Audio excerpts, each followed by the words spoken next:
Welcome. I'm glad you're here. I'm Lori, and I've been reading through my old journals, and I came across this passage, this day that I was at my lowest point when I lived in Africa. I was living in Kenya for 3 years, teaching language arts and high school journalism at an American international school. I felt like I couldn't face life alone anymore. I was really tired of trying to be strong and confident and cheerful. I was single in my 30s, and I just was at the lowest point.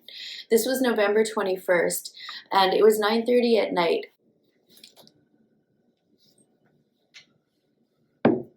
And ironically, I just noticed this, that usually when I feel at my worst, when I was writing this about how bad I felt, it was 9:30 p.m.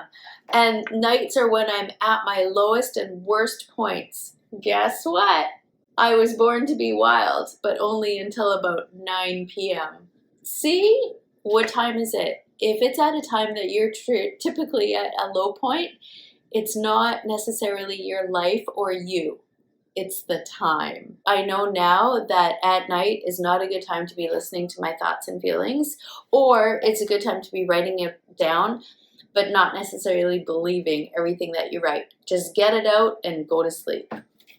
So I wrote, I can't do this anymore. I can't make all the decisions, single in my 30s. I can't run my life all by myself. And maybe this is why people feel like they can't keep going on. I paused to cry uncontrollably. I wrote that in brackets.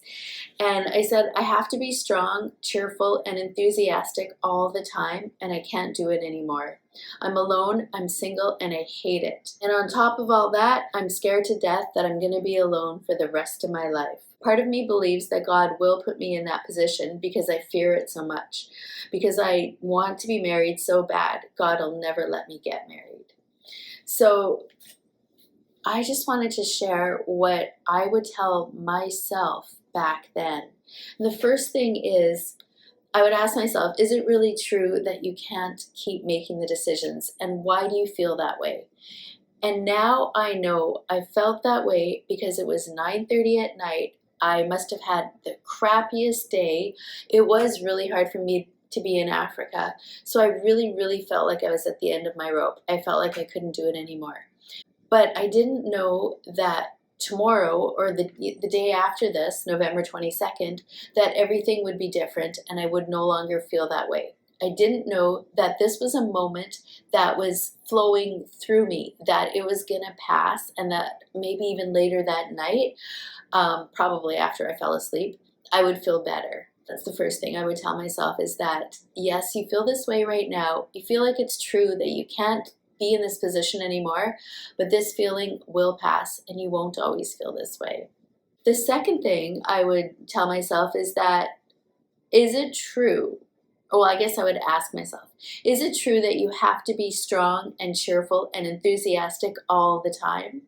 Is that really true? And back then, I thought it was. I thought, because I was the team leader of the grade 8 teachers, and I was the LA teacher and the high school journalism teacher, I really did think that I had to have it all together, that I had to be strong, cheerful, and independent and enthusiastic. And that's not true. You don't have to always be the one who's the giver or the sacrificer or the cheerer-upper. Sometimes you can be the one who just can't do it anymore, who just feels weak and unable to cope. I would tell myself that.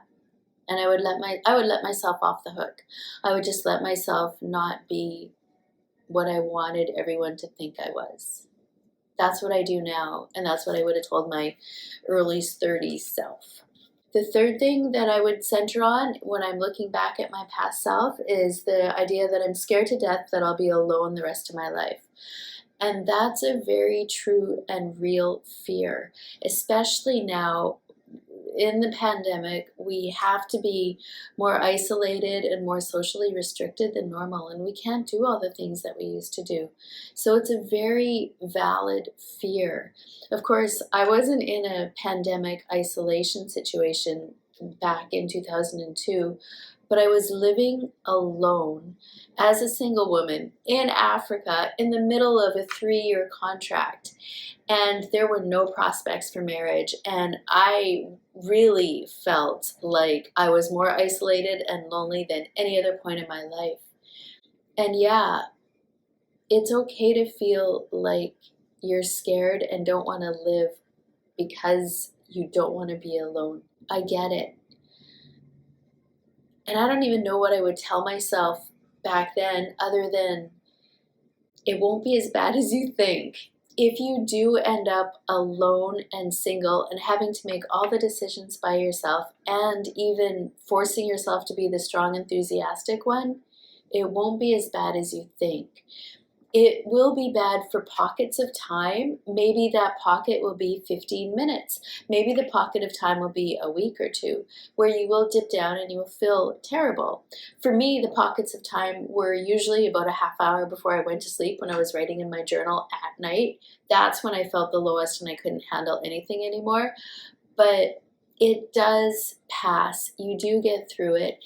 And it does help to know that there are people out there who are going through the exact same thing and who understand how you feel. So you aren't alone going through this. I wasn't alone going through this back in 2002, and I'm not alone in those feelings right now. Actually, here's an example, is today I had to go and get blood work for the 3rd time in 3 weeks because I've been having all sorts of health issues that even though I'm married, my husband can help me make decisions. But the truth is that I'm still responsible for my own health. I'm still responsible to go get my blood work, and I'm still responsible to decide what I will do or how I will cope, what treatment I will accept for my whatever health condition I have, which they can't figure out, which is why I have to keep going back every week for blood tests. So those feelings that you have or those struggles that you have, whether it's feeling like you can't make the decisions all by yourself anymore, you can't be strong and enthusiastic anymore, or you feel like you're going to be alone or you're scared to be alone for the rest of your life, that may not go away even if you're married, surrounded by kids, grandkids, and a million people, because really the truth is you are still responsible to take care of yourself. Yeah, you have someone to walk through this stage of life with, but sometimes that makes it harder, not easier, because you're making decisions for your own health or your own future that affect both of you, not just you. So going back to what I would have told my early 30s self about being scared to death, about being alone for the rest of my life, nothing is as bad as you think. The bad part is looking ahead and being scared and anticipating what could happen. It's far easier to live through it and take it one step at a time. So I hope that my blast from my African past has given you a little hope and encouragement, or at least helped you see that this too shall pass. Feel free to drop me a line in the comment section below if you want to share how you're doing. And as always, take good care of yourself, because not only are you worth taking good care of, this too shall pass, and you'll be glad that you took good care of yourself now through the worst of it. Mwah. Banana?